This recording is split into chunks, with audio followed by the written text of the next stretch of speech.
Hello, and welcome back to Conversations with Agents of Change. I'm your host, Izy Boyd, digital strategist, community builder, and your agent of change champion. On this show, we go beyond job titles and uncover the people reshaping our world through innovation, impact, and bold ideas. Today's guest epitomizes that spirit. I'm joined by Kieren Hall, CEO of Avocet Battery Materials, and a driving force behind the rapid evolution of the European battery manufacturing sector. Kieren, he's reshaping an industry from building localized, traceable supply chains to accelerating R&D through the Avocet Research Center. He's turning material science into meaningful change. Kieren, welcome to the show. Thanks, Izzy. That's some intro. Let's start at the beginning because your journey isn't the typical CEO trajectory. You joined the company back in 2012 and you have grown alongside it. Today, Avocet spans battery materials, precision metals, and extra foils, and an R&D center.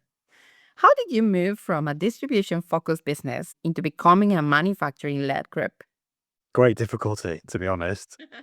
Very, very challenging. So I've worked with my dad since 2012, and when he set the group of companies up back in '96, he was very much of the view of let's keep our overheads low, let's do distribution only. And to be honest, that's a great model. It works. But for me, there was just something missing. And yeah, as much as from a lifestyle perspective, it was great. I mean, we could work whatever hours we want. There was really just three of us at that point, and life was good, but I just felt a little bit like something was missing and a bit unfulfilled. Because I always felt like I always wanted to be responsible for our own quality, our own product. And as a distributor, as much as you can do quality checks, like if you do have an inherent quality problem, you have to go back to the manufacturer. And I always wanted to make our own thing and be really proud of what we make. So I just felt like something was missing. And to be honest, COVID for us was a big turning point. So when COVID hit, a lot of our business slowed down and we had an awful lot of chance to reflect.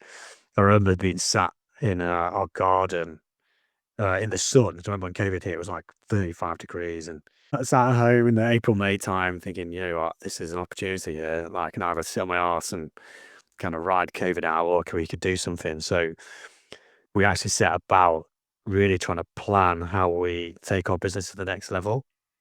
So what that looked like for us was the real catalyst actually was Innovate UK. So I don't know if you know of Innovate UK, and in particular the Advanced Propulsion Centre, but we got introduced to them through one of our customers, and we really saw an opportunity to get into manufacturing through a particular very niche product, which we basically submitted a grant application to Innovate UK through the Advanced Propulsion Centre, and we were very fortunate to be successful with that.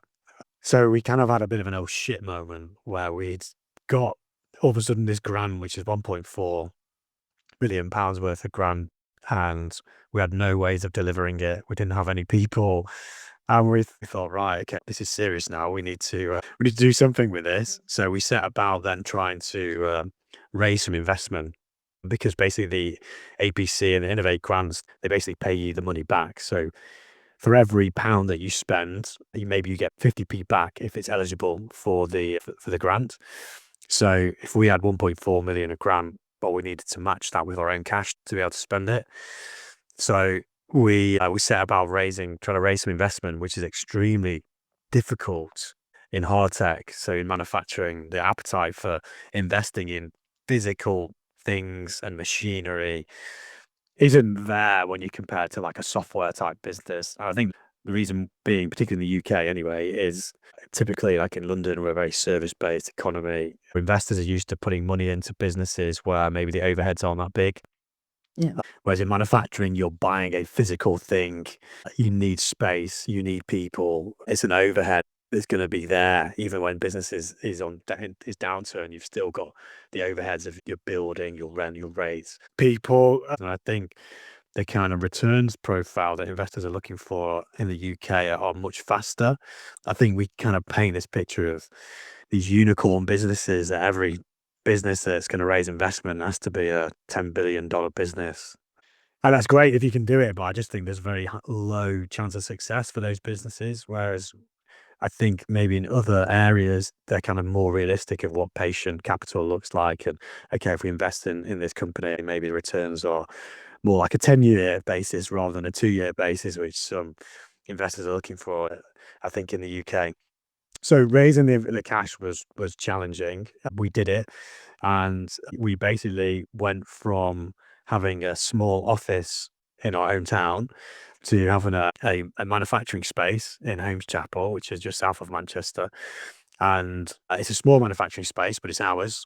And when we first rented this new space, I thought, wow, bloody hell, this place is massive. Like, we'll never fill this. Fast forward to today, sort of 5 years later, and we're full and we're trying to find ways of creating new space, whether that's a new premises or whether we're doing something a bit more reshuffles downstairs.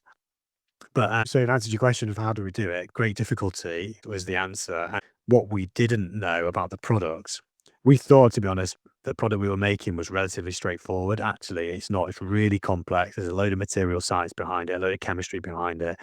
So one of the first challenges we had to do was basically create our own IP. So we needed the challenge we had was there's a special surface treatment on our part. And basically, we make a special connector that goes into batteries in very simplified terms. It's a connector that's got a surface treatment, and the surface treatment protects the connector from corrosion within the battery cell. So, in a lithium ion battery cell, basically the liquid that's inside it is extremely corrosive. So, if you think of any packaging or components that's inside, they've got to be able to withstand that corrosive environment. So, our connector needs that surface protection on it. And in Asia, they do it using a chromium-based surface treatment, which basically you need a big long plating line to do it, 40-meter long plating line. It's expensive, it's slow, but it works.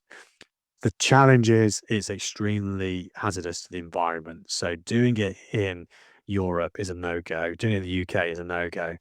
We needed to have our own way of doing it. So one of the first things that we did was set up our own R&D team to work on that challenge, and that kind of snowballed. That has ended up with us working with the University of Manchester. We've got a PhD student there working full time on the project. We've since registered our own IP. We've got a solution that works. We're in the process at the moment of validating that in live sales with a view to scaling that technology up. So that was our first challenge. Second was, how on earth do we get people who have never made this component before? So this component is only made in Asia outside of us. So we're the first company outside of Asia that makes this particular part. So that skill set, that know-how doesn't exist in Europe. It doesn't exist in the States. How on earth do we create that? So, and to be honest, by making a lot of mistakes is the answer. So we gave our team a lot of time, a lot of space to be able to learn how the equipment runs, make the errors which we learn from. And now we're in a position where I can confidently say, like, the expertise now exists in the UK for this particular component, which is actually critical to the legalization of the supply chain for a pouch cell. So when I talk about a pouch cell, what I mean is there's essentially three core high volume types of battery that are used when you're talking about EV type applications or drone applications or energy storage. So the three types are cylindrical, which kind of looks like, I guess, your average Duracell round battery, that kind of cylinder type shape. You get different sizes. They're kind of standardized sizes, but that's what we call a cylindrical cell. There's a prismatic cell, which is more of a box type shape for most of them. A simple way to describe what it looks like is that it looks more like a typical car battery. It can be like more a square or a cube type shape, although some of them are quite sort of oblong or rectangular. A pouch cell is basically the most customizable of the battery types. So a pouch cell has a laminated aluminium basic bag. It can be flexible. You can make it to any shape you want. Our component is used in that type of battery cell, and depending on which battery cell manufacturer you speak to, will basically depend on them telling you which is the best, because there's always this discussion around, okay, what's the best form factor? If you ask the likes of Elon Musk, those guys use cylindrical cells, so they'll say theirs is the best. Companies like Nissan, they use a lot of pouch cells. VW, prismatics. A lot of drone manufacturing is now going towards pouch. A lot of really high performance applications are in pouch cell because they can really customize it, and it's a bit easier to do R&D with as well. So if you want to make quite fast, iterative, different types of battery cell, then a pouch is quite a good form factor.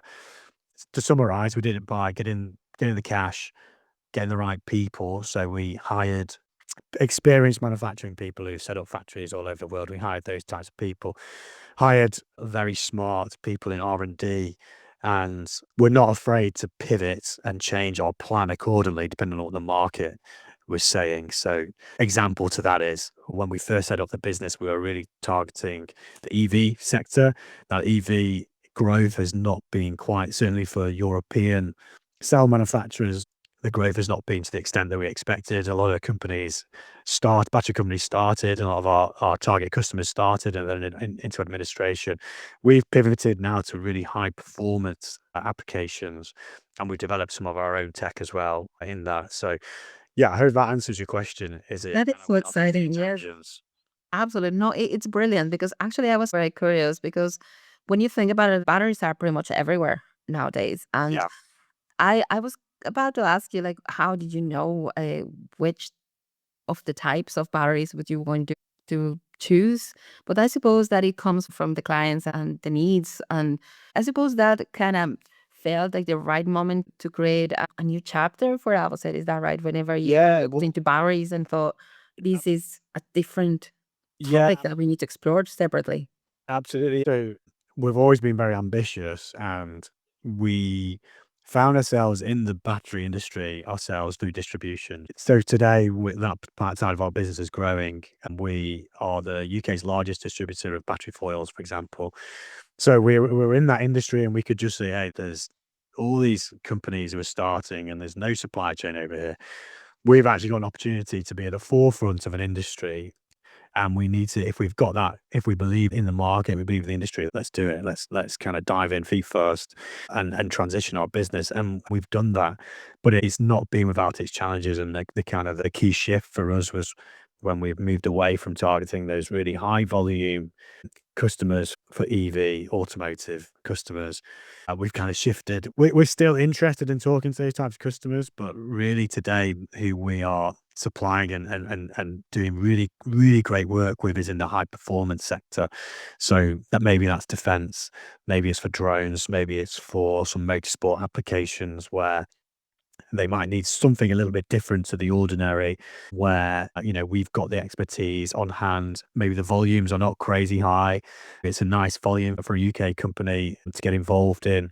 And yeah, that's kind of where we're winning at the moment. And that shift in mentality where we've gone, hey, let's not necessarily focus just on volume. Let's focus on maybe some smaller volume applications whereby we can offer something a little bit different to the market and maybe give our customers a competitive advantage through performance Mhm. improvements. That's really, really interesting. And I suppose that if we zoom out for a moment and we see battery industry as such, how do you think it's exploding? What's the landscape in Europe and in the UK? Yeah, I'll tell you what it was like when we really started setting up our business back in 2019, 2020. So back then, if I said there was a new gigafactory announced pretty much every week for about 6 months, there was a new one announced either in the United States or in Europe. It was a real kind of like, there's a wave coming. These factories are going to be built in the next 4 or 5 years. Everyone get ready. That was 2019, 2020. The reality of what's actually happened is a lot of those companies are no longer here. So an example would be in the UK. There's a company called British Volt who announced a huge factory that was going to be up in Blythe in the northeast. They secured 100 million of funding from the UK government, and that business, I think, lasted maybe 2 or 3 years before they went into administration. A really high profile one in Sweden was a company called Northvolt.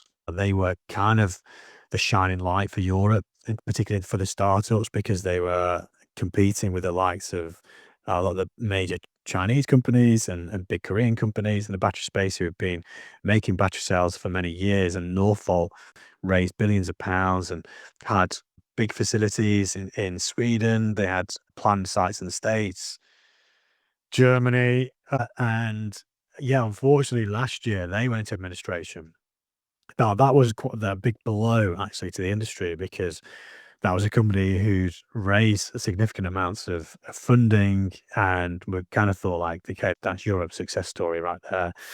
But they encountered many challenges, and I obviously, not worked in that company, but from reading articles, the what I think has happened is the actual know-how and manufacturing capability, it was just very difficult to replicate that from what's going on in China and Korea. So it's not easy to make battery cells. It's not just a case of buy a piece of equipment and you can make it. It's a case of you, of course, need the right equipment to make it, but you need skilled operators to run it. You need to know the right recipe to make that battery cell. There's an awful lot of trial and error when you're making a battery cell, and it's very expensive. So the materials that go into batteries are not cheap materials at all. And the processes to make them are not cheap. So when these companies are trying to make the cells at scale and their yield is poor, that puts a huge, huge pressure on their cash flow. And I believe Northvolt had issues with yield, and ultimately their customers lost faith. And I think that ended up with the collapse of that company. So that was a real challenge for the industry, and that was only last year. But what I can see people shifting away from is a lot of these companies were set up focused on EV because EV was going to be where that growth was. They kind of got hit with a double whammy of challenges. One was the kind of challenge to make them, which I just described. The second was the uptake from their customers was not as rapid as what they expected. So these factories that were built and set up, if their customer pushes an order back for 6 months, well, some of these factories are employing hundreds, maybe thousands of people. It's a huge amount of overhead to take on if that customer is not taking the product. So that made huge challenges too. So what we're seeing today is, I think, a bit more of a settled landscape. So a lot of these companies who'd announced these big plans either are not here or they've changed their strategy. And that change of strategy could be one of a few things. One could be is they're focusing more on specialist applications, Mhm. a little bit like us, where we're going for, okay, more specialist applications, lower volumes, but maybe where like their end customer requires something more customized or more high performance. That's something that some companies are doing. Another is they're partnering maybe with Asian companies and maybe utilizing factories in Asia to make their product to begin with. And that's a bit of a win-win for the local company in Europe or the States, and also their partners in Asia, because of course, if we felt the slowdown in EV, then it's the same in China. A lot of those Mhm. battery factories are also being left with some lines redundant, waiting orders. So if they can fill the capacity in Asia through working with a European or American battery manufacturer who maybe markets that product for them, then that's a bit of a win-win. So what we're seeing some companies is utilizing maybe some Korean and Chinese, let's call them subcontract manufacturing out there, with a view to then, once they've built up that business and they've got that order book and they've got that client, to then saying, okay, well, we'll put in a factory local to the end customer, because ultimately I think that is what end customers want. I think they do want to have, I think COVID really highlighted that, in particular, long haul supply chains are difficult. When they're fine when everything's running smoothly, but recently Yeah. you also got what's going on in the Middle East. Obviously, COVID. You got Russia, Ukraine. We're in quite a volatile world, so companies would want to have more of a shorter supply chain, more control. If there's anything happens, okay, they can call on maybe their local partner rather than somebody in a different time zone to Yeah. support them. So ultimately, I think that's what people and customers want. But with that, I think does come potentially a small cost to pay, because particularly if you're comparing the Chinese market to Europe and the United States, the cost base over here is higher. So how can we make a battery cell for the same cost as what it makes in China when today the supply chain's not quite there? America's a good example. They've imposed tariffs on products coming out of China. And if I tell you that in 2019, 99% of the world's batteries came from China. So the supply chain is set up there. So if you put tariffs on China, it is going to hurt those local manufacturers who are Absolutely. importing from China. That's a political thing which I don't know the answer to at all, but I think it's just why, in particular, Europe and United States are trying to push more of a local supply chain for these types of products. And it just is so interesting because there's so much complexity to it that catch the eye to the first time. So there's so many layers, there's so many aspects to be looked at. And I think that the way Avocet is doing it is very interesting because it's partnering when it needs to be partnered, and he's trying to pursue local when can. And I think that's a very interesting idea. I want to bring back to what you were talking about. There's plenty more for Avocet, so it's not just ABM. So I wanted to talk about the precision materials and why they matter. So I've been following your social media, and I see that there's a lot of precision materials. And I love to hear for many listeners that it may feel very abstract. What's really the backbone of the modern manufacturing? Where are precision materials and why they matter so much in today's industry? That's good question. So I think when most people hear metal, they kind of think of big sheets or big Yeah. long steel girders they go into building sites, right? And of course, that's one type. When we talk about precision, these are materials that are manufactured to order, that are manufactured for a very specific application. So this is where a customer will maybe they're making a particular component, let's say for the aerospace or medical device industry. In fact, I'm going to use medical device industry because this is quite a good example. So catheters that go into the body, so they're made using a precision stainless steel wire that's braided. So the wire that's needed to make a catheter is thinner than a human hair. Wow. They come on, they look like, like small, like sewing bobbins when you buy like a little bit of cotton, a little sewing cotton bobbin. So they're supplied on these little tiny bobbins like this, and they're placed onto a braiding machine. You maybe put 16 bobbins onto this machine, and they're braided to make basically a shaft. And what that does is that provides the catheter with the rigidity that it needs. Because if you're doing an operation for the body, the surgeon needs to be able to maneuver the product perfectly around the body with ultimate precision, and having that rigidity in the product is essential. So for when we're working with catheter manufacturers, for example, they may be producing different sizes and maybe different catheters for different applications. They need different materials. Some might need a precision flat wire that's going to give the catheter different properties. Some will use a round wire. Maybe some will need a different tensile strength. So what I mean by that is almost the kind of flex in the steel wire itself, and they'll specify very specific material properties for that wire so that they achieve the properties they want for the final product. So that is what I think that's a good example of what I would call a precision metal. Absolutely. And it's something that, yeah, people don't necessarily realize, but it exists. It's absolutely essential for a lot of life's products.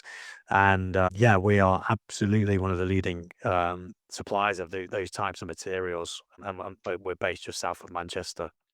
And that is so exciting because, as you mentioned, like we would know how customized materials would be until you face a situation in which, let's say, in the medical industry, they would be like, well, we need something very specific. How do we get it? And who do we get it from?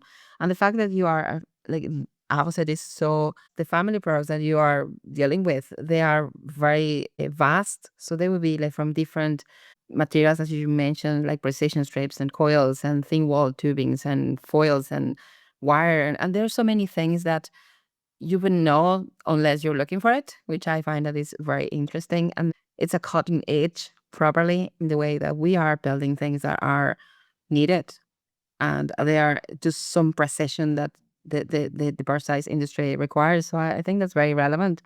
And at the same time, I think that it's such a capability that you have to bring all these materials and the knowledge and the technical part to it. So it's very interesting. And what other industry they will rely very heavily on these precision materials? You mentioned, for example, medicine, but is there any others? Absolutely. So we do a lot for like the aerospace industry. So in one of the markets we're in is for aerospace turbines. So it's called a honeycomb seal. That's the end application.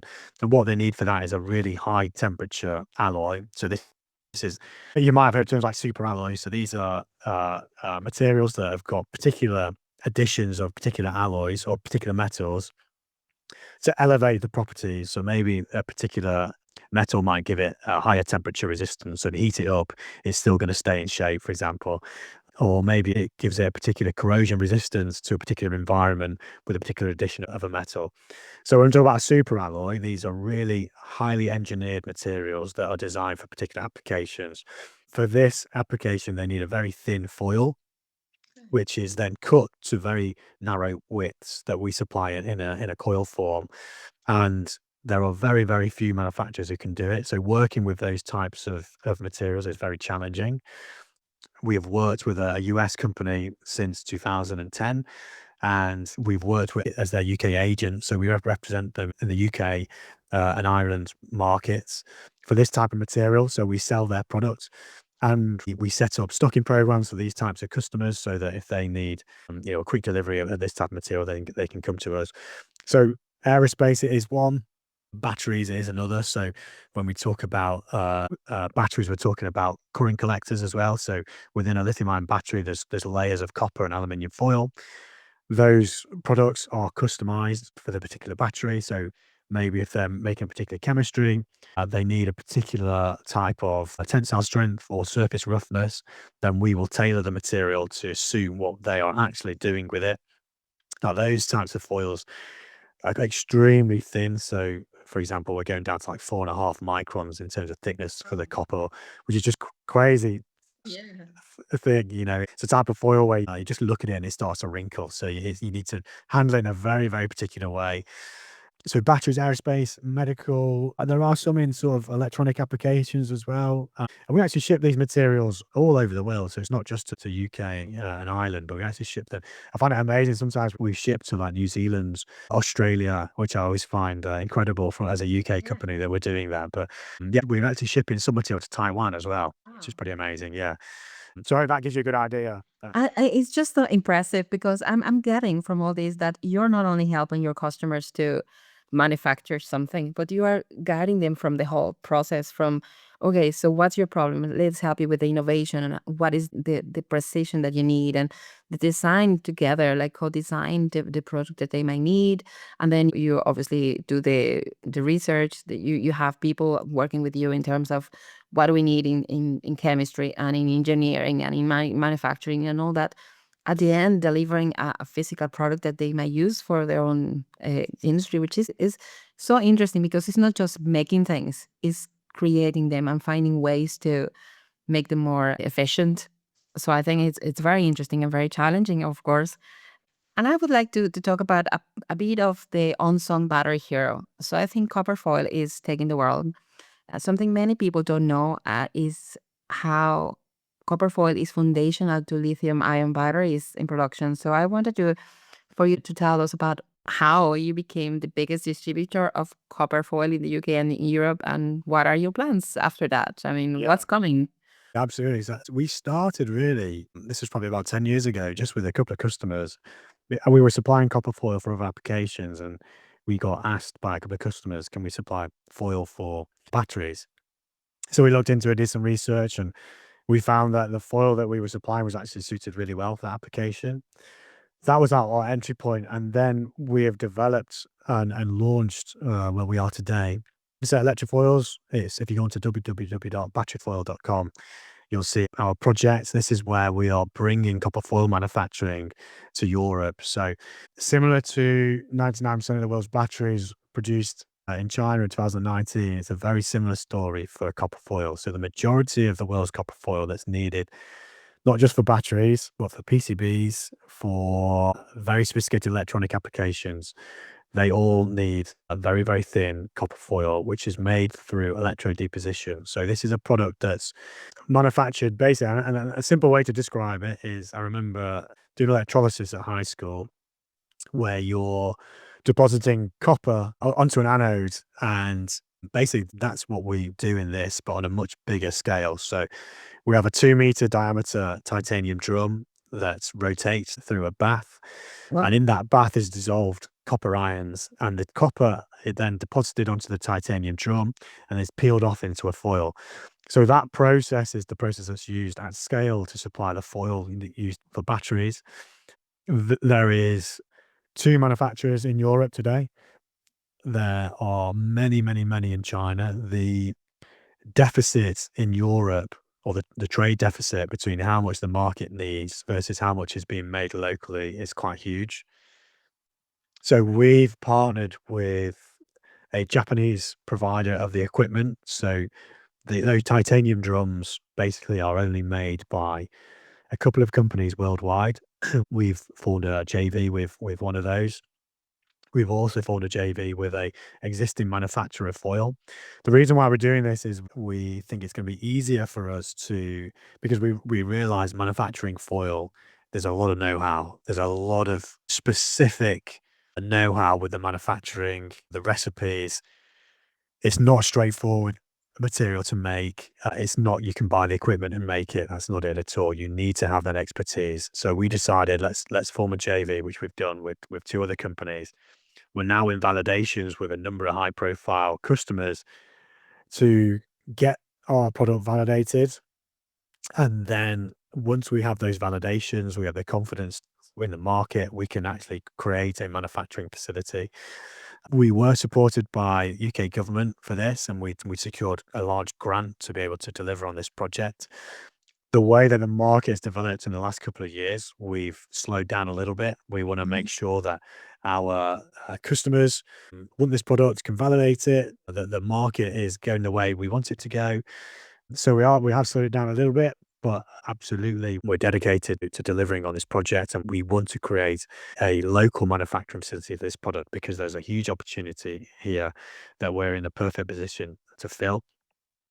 A lot of our customers are really welcome this because, again, they want to deal with often local businesses who it's very easy to pick up the phone, place orders, troubleshoot, discuss specifications, and maybe we can hold some stock locally for them. We're exhibiting actually next month at the trade show in Italy. It's the PCB show. And again, not launching this product, but presenting this product. Yeah, that this project is getting a lot of momentum now. It's something that we only started 2 years ago, and it's now getting a lot of momentum, and we're really excited about it. So yeah, if you go on to www.batteryfoil.com, you'll be able to see this project and what we're I'll doing. definitely put that on the notes so people can access that. And sorry for interrupting you there, but I think that through your work with Avocet Electrofoils, you are operating within two worlds. The industrial world, one side is the research and the development, and it's focused on innovation and standards and advanced engineering. And the other hand is the manufacturing that is usually more Asian market, and is focused on scale and in the efficiency and the production capability. And this is position you in the intersection of the innovation and scale, where technology is developed that when it's actually produced. And it's very strategic, and it's very important because the future of advanced materials and the clean technology depends not just on the innovation, but in how we can actually make it and scale it, and it's reliable and it's competitive. And as you said, it's local, and it's like the supply chain is it's easier and smooth. So I am really loving it, that what you're doing here, because it is kind of putting all these things together, and I think it's very smart. And even though when you think about how the future looks like in order to have a local copper foil supply chain, it is so exciting. And I was just wondering if you have seen any changes in the way that the performance requirements have changed or have evolved for batteries. Yeah, I mean, the requirements is basically to go thinner. So the challenge in battery is always, can we charge faster? Can we deliver higher power, higher energy? That's essentially what companies want. So yeah, I mean, the great range debate for EVs, what's enough range for everybody is being developed basically by pushing the boundaries of what's possible with materials. And if you can create thinner copper foil that can still be rigid enough to withstand the coating process that's required for the batteries, then essentially you can have more layers within your battery cell, more layers, store more energy, deliver higher power. That's essentially what is happening. So the thickness of copper foil is probably almost reduced to maybe 30% of what it was. So previously, average thicknesses were like 12 microns. If we go back to sort of 2018, now we're pushing towards like 4 microns. So Wow. although it's only eight microns different, that It's the a, it's fact a it's huge 3 times difference. thinner is that's what you need to look at. Yeah, so it's way, way, way thinner. Cost is also a factor as well. So they want better performance for cheaper than what they're paying now. So the big battery companies like BYD and CATL, like these are huge, huge Chinese companies who employ thousands of people. I mean, their R&D headcount alone dwarfs most European companies, dwarfs them. We're talking thousands and thousands of people in R&D. They're registering patents at a rate of knots. They are really, really pushing the boundary of what's possible. That's exciting. Thinner, cheaper is basically. Yes, I feel it. Because you would think that the battery production is straightforward until you actually talk to people who are in the industry. And then you think, well, actually, I didn't realize that involves so much complexity. And Yeah, I think it's very interesting because when you think about the process and all the chemicals that need to be used and all the logistics of how to handle that and all that, it just sounds like it's not easy. And at the same time, it sounds like science material is it's playing an important part here. And how do we use that science to prevent failure at scale? yeah. So how is in general the industry preventing that scaling from failing? So I'm going to use the Asian market as an example. So those established players, so I mentioned BYD, CATL, but some of the Korean players as well, LG, Energy Solutions, Samsung, they've been making these products for many years and they know how to do it. They know how to do it very well. They know what works.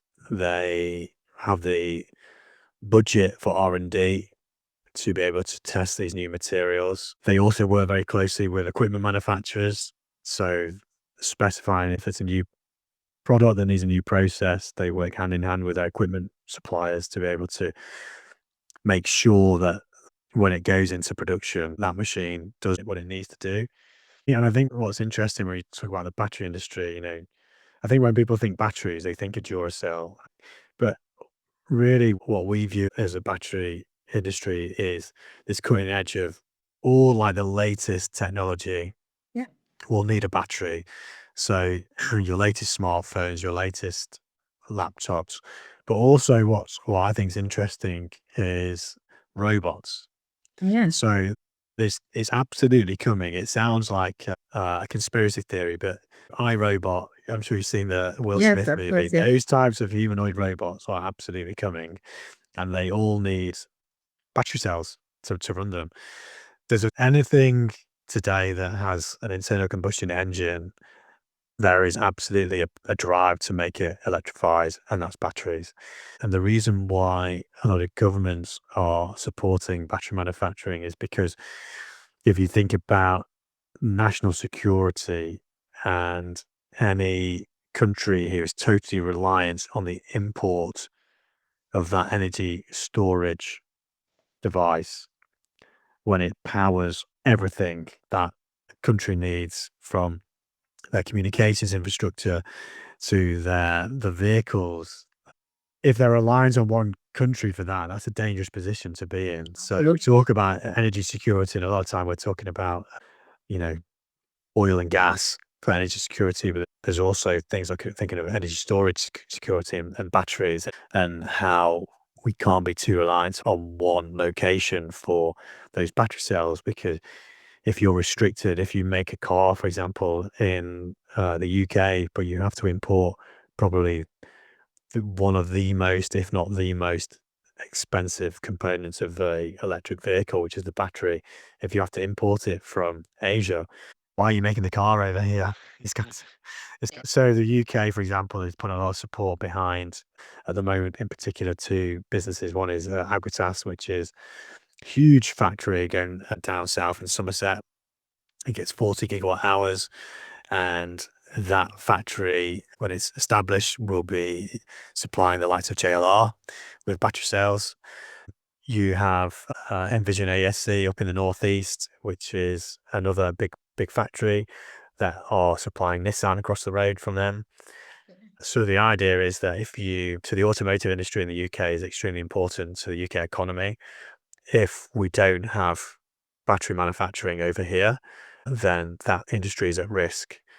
So it's really, really critical to support UK jobs that this industry exists. And yeah, the Agritas factory in particular, I think, is a really exciting factory that's being built, and we really hope it's successful because it's going to really be a good example of UK capability to produce battery cells at scale, but also support the wider automotive industry and ensure that jobs over here don't go overseas and they stay in the UK. Absolutely. I was looking at earlier at your website and your social channels, and I just looked at some of your big customers are in China and the US, and I can guess that's changing very fast. So, who would be your biggest customer right now? Like, not just in terms of name, but the industries are and countries that you're seeing that they are building that momentum now.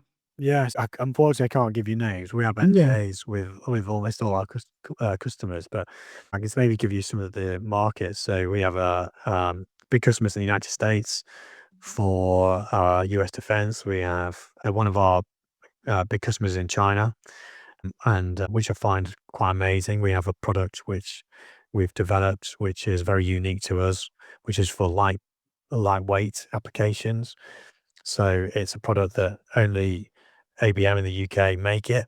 So we're able to export it to China, and we do so successfully. We're looking at putting that product into different applications, like, for example, drones. So big customers in the States, China, and then we also have some really nice growing business in the UK, for example, for spring manufacturers. So a simple spring, right? Everyone thinks it's dead simple, but again, a precision wire that's been manufactured to a particular tensile strength, to a particular diameter, will give that spring the exact properties it needs. Good example is a suspension spring on a car. So in everyone's cars, you've got suspension springs. There's obviously supporting the wheels, and that suspension spring needs to have a particular property. It needs to be able to withstand when you go over a pothole, which is many of where we live. That that spring it doesn't snap. It absorbs the shock, and it's a really highly engineered product. So we have some big customers for that type of product, for example. Another would be for chimney flues. So in your house, for your chimney, there's a stainless steel liner that lines the internal of the chimney, and that uses a very thin stainless steel product. And again, we ship to many UK companies for that industry, and that's very, very good for us. So we are quite, in terms of applications, and we are quite broad, but hopefully that gives you a good idea of what we do. But essentially, it's if someone is making a highly engineered product that needs a specific material properties, then they can come to us, and we can talk to them about how we can make that product and how they can optimize their own production process and optimize their own product using the raw materials that we provide. And that's one thing that I admire really is how Avocet is not just supplying the materials, but it's actually co-creating, as you just said. Like when you get another person, another customer that comes and like, look, this is what I'm looking for, and then you create all those things. So I just wonder if you can tell us about some unique products that you have developed, especially through ABM and ARC, your research Yeah. center. Yeah, so we set up the ARC, and it's headed by Dr. Martin Brown, who's our head of technical. And essentially, it's our new product development division. So when a customer comes to us with an idea or maybe a problem, and they say, "Look, can we help fix that?" will look into it. We'll say our ARC team will take that on and they'll look at developing that. So, and examples would be our own patented surface treatment technology. So, the ARC team are developing that at the moment. So, we've created a very eco-friendly, very cheap, very fast, efficient way of applying that surface treatment that I described at the beginning. And we do that in a very clean way. And that's being developed. It's totally unique to us. We've got registered patents on that, and we're now looking at launching that into the marketplace. For that product, we're actually further supported by the Advanced Propulsion Centre. We have a grant at the moment, which is the Drive 35 competition, which is very prestigious, and we're really thrilled to win that and be part of that. So that's supporting us with that development. So that's totally unique to us. The other one is our flyweight bimetallics, which we've developed, which is our connector, which I described at the start, but it's for very lightweight applications. And we're the only company in the world that makes those types of connectors. So that's where our ARC team, they really developed it. They developed the processes, refined it, and then handed over to our production team. And our production team now make that at scale for our customers. And that is totally unique to us. And it's something that we're really proud of, and something that we're able to export successfully because of how unique it is to us. That's so interesting. And I love that because it is taking something, the idea, and then moving that into a prototype and removing all the barriers that companies who maybe can't fund a full R&D cycle themselves. So you're doing that from themselves. You're helping them. And I just wonder, how are these innovations changing the industries? I think if we talk again about batteries, there's a big drive to become, and not only we're talking about sort of lighter and cheaper, but also cleaner. Yes. So there's a term, certainly back in 2019, 2020, people call them the dirty batteries. So a dirty battery is a battery that's made with maybe hazardous materials. Maybe the factories powered largely by coal-fired power stations. So it is a product that you perceive to be green, actually dirtier than the alternative, right? So everyone's trying to move towards more eco-friendly products. So our patented technology absolutely does that because it removes the requirement for that really hazardous material, and it's cheaper and it's faster. So it's kind of a win-win-win for Absolutely. that. And I think the kind of energy density is the other challenge that people are trying to really improve. So energy density is how much power can you store in your battery cell, uh, if you like, per unit of space, if that makes sense. So if you have a smaller battery that delivers more power and you can store more energy, it's got a much higher energy density. So people are trying to do that. So that in turn reduces weight of the battery, but still delivers the same power. So our product for the light weighting improves the energy density of the final battery cell, which of course, whether you translate that to a drone, for example, it means it can fly further on a single charge. If you translate that into aviation, so when we talk about drones, that's one thing, but electric aviation. So as much as when we talk about electrification, everyone assumes four wheels on the ground with cars. It's absolutely happening in the skies as well. We go to Farnborough Air Show every 2 years, and every year there's more and more eVTOL, so basically electric planes, on display. They all require batteries. They all require really great energy density cells. So again, our innovation, if you translate that to electric aircraft, just means it can fly further on a single charge. So we can help it maybe go from a city hopper, maybe it'll go to maybe something that can cross into new countries and maybe push just the limits and hopefully try to support that decarbonisation. Ultimately, that's what I think the objective with kind of electrification is, that decarbonisation. Absolutely. And I found that really interesting because I think that all the people that work for Avocet and with Avocet, they must be really proud. Maybe they are not as vocal, but I think to be playing a part, such an important part in the change of how the industry is moving and how playing, every person is putting a little bit on to move towards something that is more sustainable and it's more efficient and it's smaller and thinner and faster.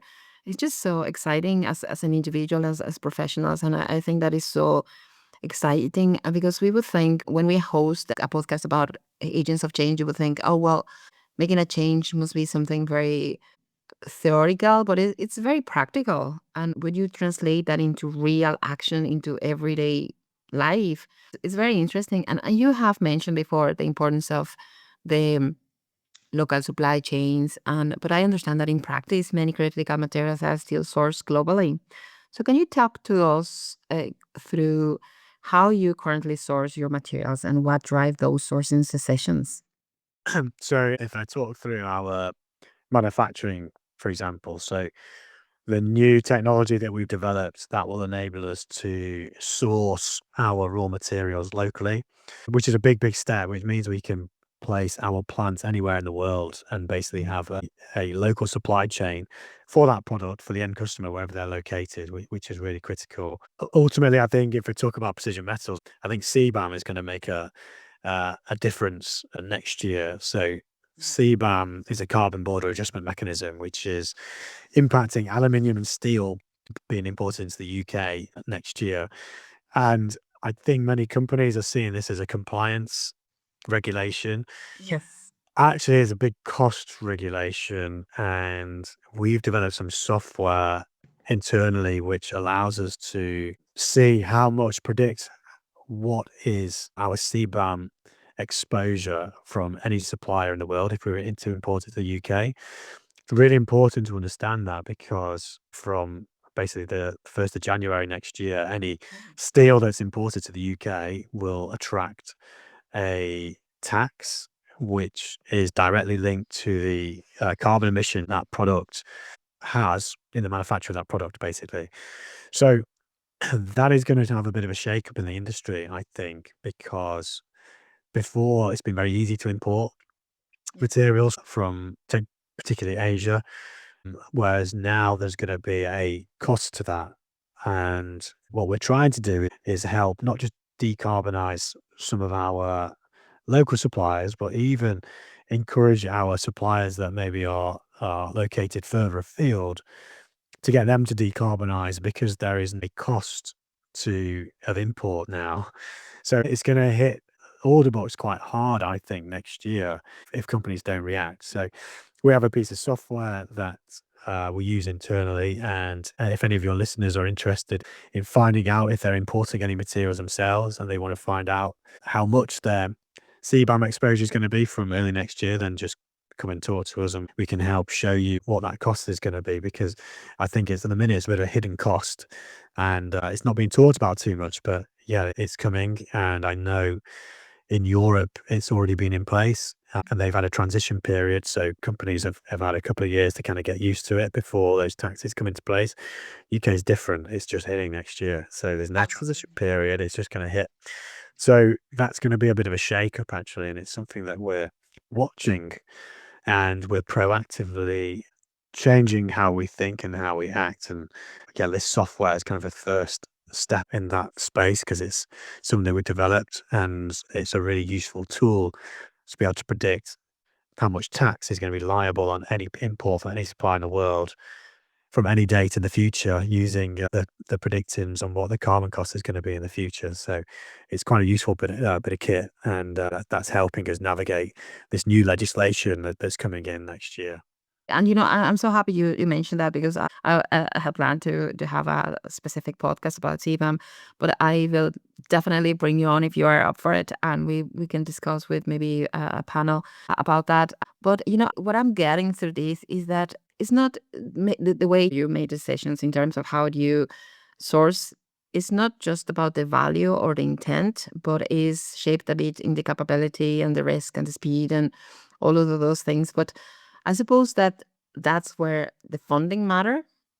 It's because building local alternatives take time and capital and patience sometimes. And in many business, simply we don't have that on your own. So you need to bring that. And from your experience, how accessible are those funding routes really for business like yours, especially SMEs working in advanced materials and battery innovation? Are they easy to acquire, or there are many challenges in the way?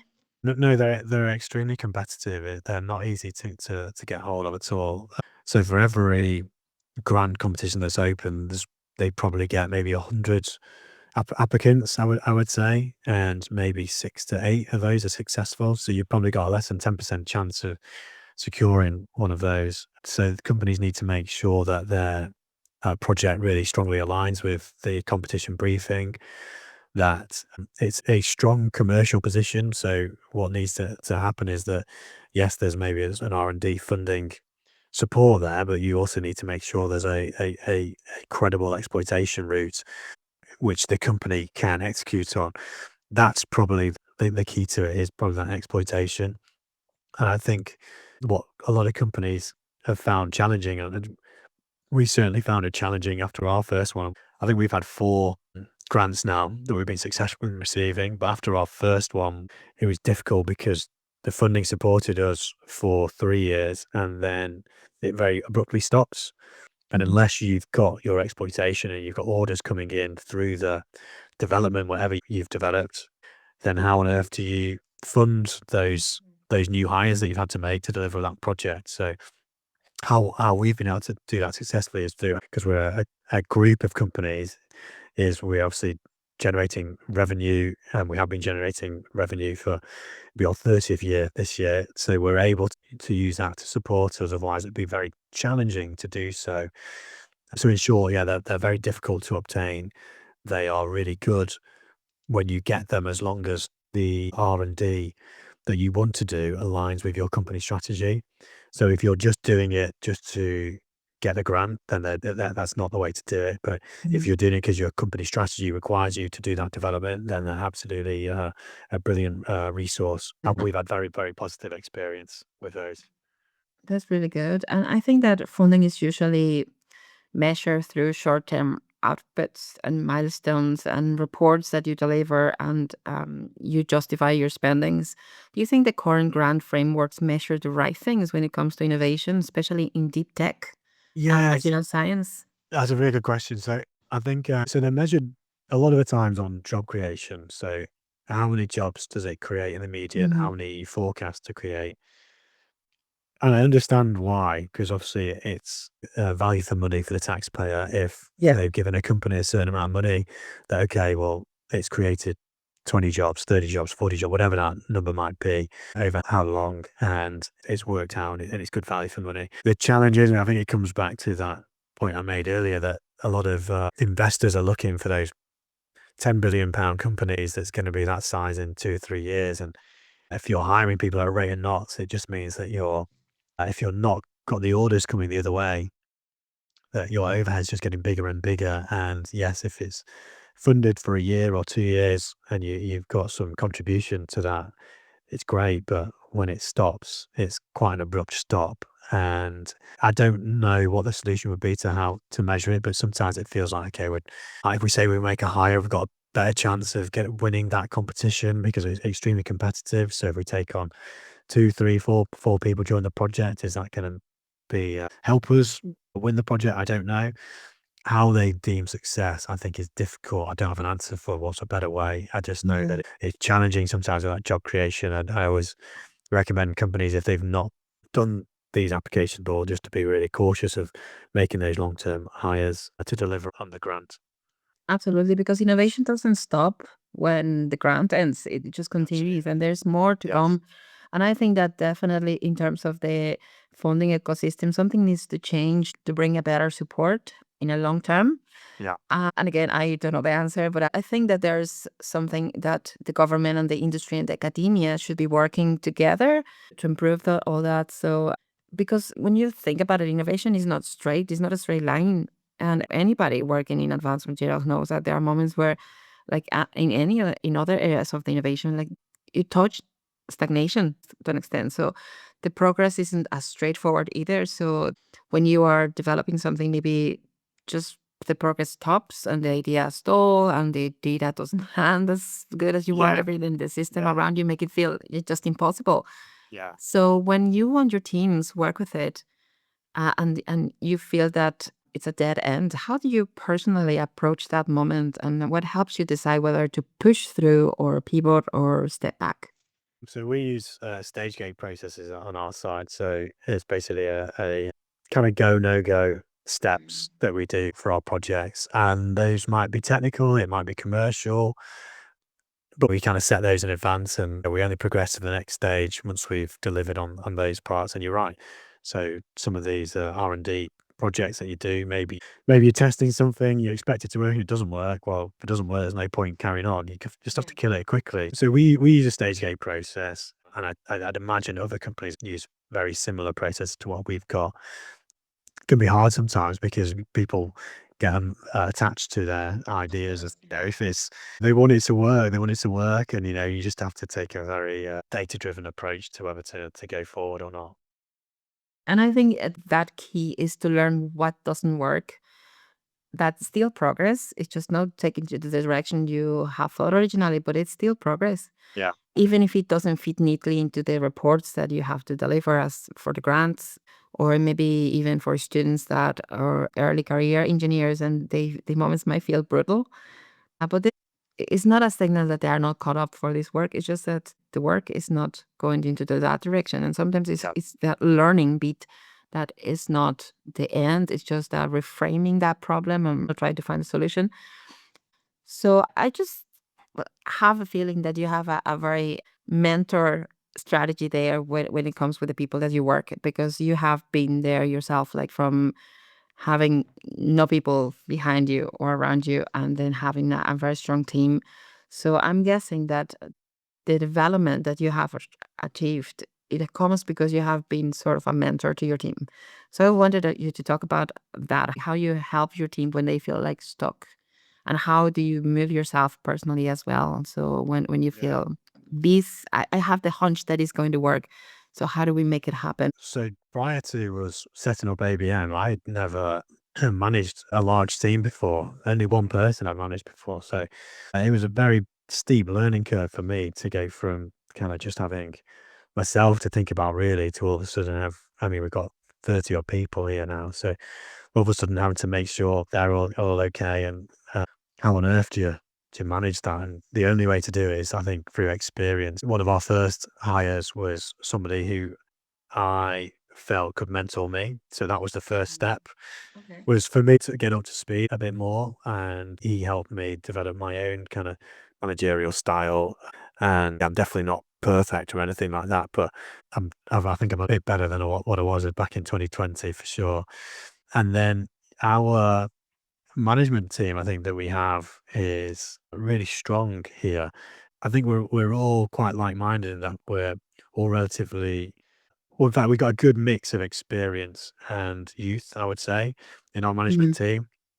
So we've still got some experience where, if we've got a complex situation and we need a bit of support on it, we can go to that. We've also got a bit of a sink or swim attitude. The only way to try something to know it's going to work is just to try it. It's the only way because we're all kind of learning together at the minute. So we have a bit of a mantra of, well, we'll look back at let's say a project or a situation and go, okay, maybe that we didn't do that the best. How can we be better next time? And we're just learning from it constantly. And I don't think there's a substitute for a better school than that.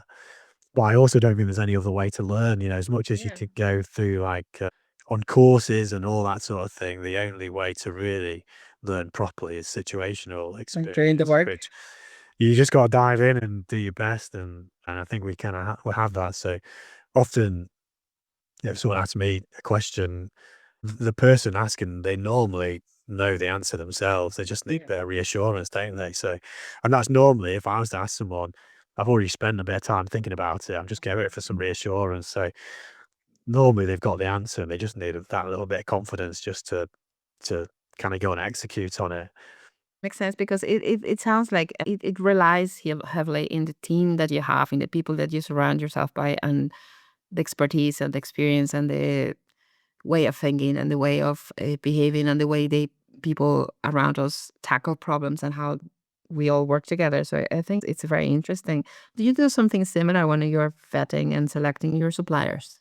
With suppliers, it tends to more come down to the quality of the product and responsiveness. That's probably our two most important aspects. So quality is our number one for sure.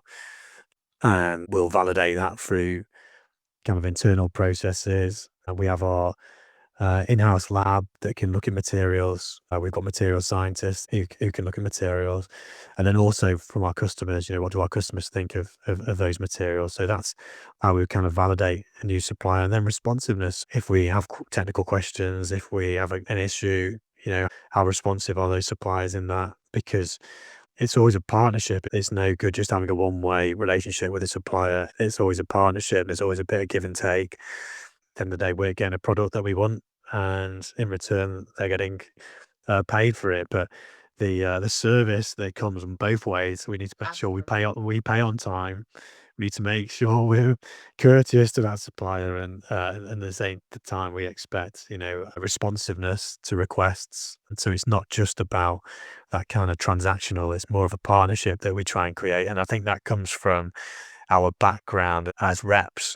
So our business started 30 years ago as a representation business where we represented a couple of companies in the UK market. So we've always developed partnerships rather than just a supplier relationship, and that helps us as a company because it means we've got the backing of a steel mill or the backing of a producer of a certain material, and we can do it in a very open way. We can have open conversation with our customers, and it just means we can deliver a much better service for our customers. That sounds brilliant. Now, before we close, I just want to ask you something that I asked most of my guests. And what is for you to be an agent of change? Good question. I think it's about, for me, it's not necessarily about doing big things all the time. I think it's just about doing your part and doing it well and maybe having an incremental change. So if I take us as an example, we really want to help the world decarbonize. We really want to help that. How can we do that? Well, if we can push this industry, push localization, and support the industry as much as possible to be a success, then we think that's gonna certainly help. I think with our steel business, for example, on the CBAM side, we're helping our suppliers look at decarbonisation and why it's important. And it's now, I think it's a good and bad legislation at the same time. I think the good part of it is that it's actually putting a cost now to suppliers who don't decarbonise. So it's actually going to hurt people's pockets if they don't. And we're trying to give people as much encouragement and give them as much knowledge of the costs that are coming up so that they can do that. So I think it's about maybe doing that small change, but also maybe trying to get like-minded people on board to what you're trying to do. And from our small facility in Holmes Chapel, hopefully we can have a bigger impact on the industry as a whole. I love your answer because I want to openly and publicly say that I think that you, Karen, and people in Avocet are agents of change because you're actually actively day to day trying to change the industry. And we have batteries in our mobile phones, in our toothbrushes, in our headphones, and pretty much everything you look at. And everything is rapidly changing, and you are doing your best to bring that to a smaller scale and a bigger scale in some cases into a faster, more efficient, and more sustainable and locally sourced, and as much as we can in intention to decarbonize. So I really admire that about Outset and about your work personally, because as the head of, you're leading the company into to a direction that is very admirable from my perspective. I didn't know anything about batteries until I was looking into your social medias and your websites, and I was just impressed by what you're doing. So I'm really excited about what you're doing. So I keep an eye on what you're are doing in terms of research and about in your new products and all like that. So Kieren, this has been such an insightful conversation. It's not just about contributing into the battery industry, but it's just reshaping the material supply and the manufacturing and the innovation. And I think that is very relevant. And thank you for joining us today in Conversations with Agents of Change. And to our listeners, if you believe that business can be a force for good and that one voice can spark a movement, you're absolutely in the right place. And make sure to follow us. And I will be leaving the notes so you can connect to Avocet and learn more about all the different things they're doing. And I am Izy Boyd, and I'll see you next time. This podcast is produced by the Change Impact Group.